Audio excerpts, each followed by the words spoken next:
Careful with that X, Eugene.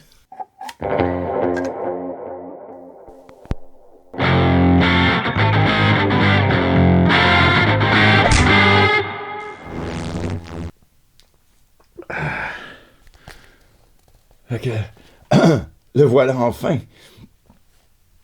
La première édition officielle sur vinyle du concert de Pink Floyd à Pompéi en 1972. Enfin, fin 1971, sorti en 1972.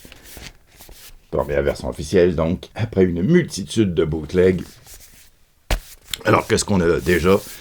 Le live du titre a disparu. Je ne sais pas pourquoi.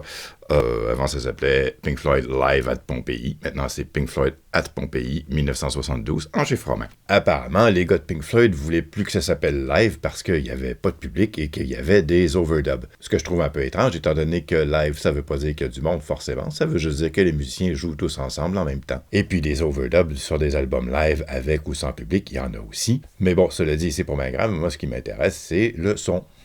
Je vous ferai pas le détail de la présentation physique non plus, vous pouvez trouver ça partout sur la net. Moi, je vais vous parler du son. Et à propos du son, première chose, c'est qu'on a affaire ici à un remix de Steven Wilson, qui décidément se fait une spécialité de la chose, comme vous pouvez voir. La plupart de ces remixes ont été faits en multicanal 5.1 ou Atmos,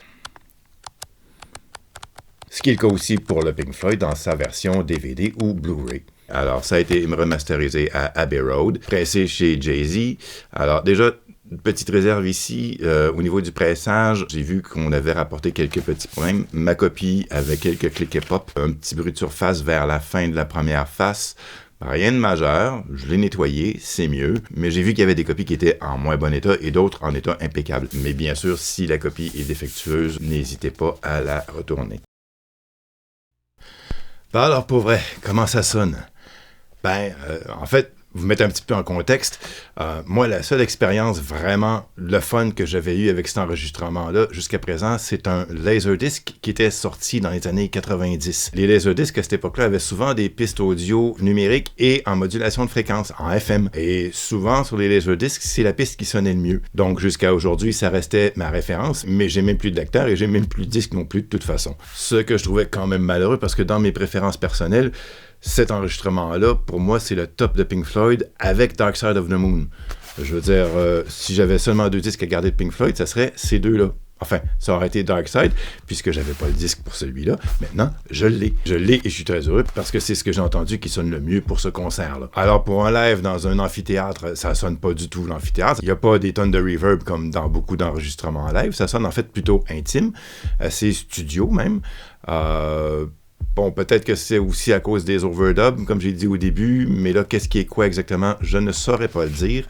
Ce que je peux dire, c'est que ça sonne extrêmement détaillé, la basse est profonde, articulée, précise, c'est très présent, c'est plein de détails. Franchement, vous pouvez vous en allumer un bon puis vous laisser aller, ça va le faire vraiment bien. Tant que vous avez une copie propre. On sait comment ça peut devenir distrayant, les défauts sur un disque, surtout sur un enregistrement comme ça.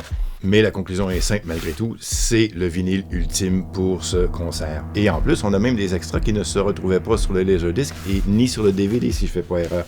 Alors on a Careful with That X, Eugene, Alternate Take, une petite affaire plus courte que la version qui avait été retenue à l'origine, et puis une unedited version de A Saucerful of Secrets. Alors, qu'est-ce que ça veut dire exactement, unedited? Je suis pas certain.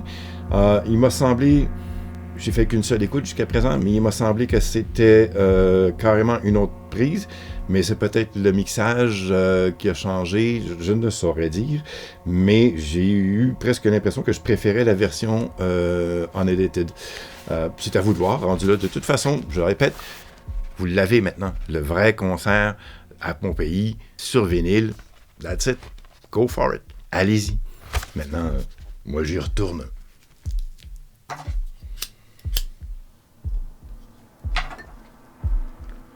Ciao.